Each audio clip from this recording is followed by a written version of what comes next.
Hello everyone and welcome back again to a brand new video. In today's tutorial guys, I'm going to show you how to find your Stockx shipping label in the application. So it's similar to PC, so all you need to do is to go ahead and follow this article if you haven't already knew about it. And basically this article mentions few things. And first of all, for you to have the shipping label, you need to first sell a product. So a product should be sold. So this is the first requirement. The second requirement is that the product isn't in the shipping process, it is independent process. So this is the second requirement. And then you simply have to follow these few steps right here.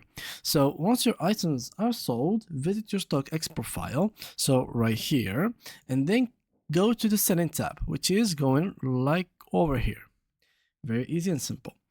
So once you are here, select pending, which is a filter that always will show you only the pending product, and choose the item you'd like to ship together. This is in case you would like to ship multiple items, but this works also for one single item. Then select the item that you would like to actually ship, and in case you would like to ship multiple items, you can select them all, and you can make a bulk shipment. Then select create shipment to generate a shipment label. You can do all of that within your application, guys. So this is all you can do it like from PC or app. So it doesn't really matter from where you are connected. You will see your bulk shipment, or basically your only shipment that you did in independent section, where you can view or print label.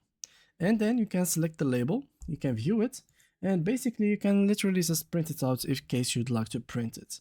And yeah, this is basically it for today's video, guys. If you did enjoy it, make sure to leave us a like, subscribe, and leave us a beautiful comment.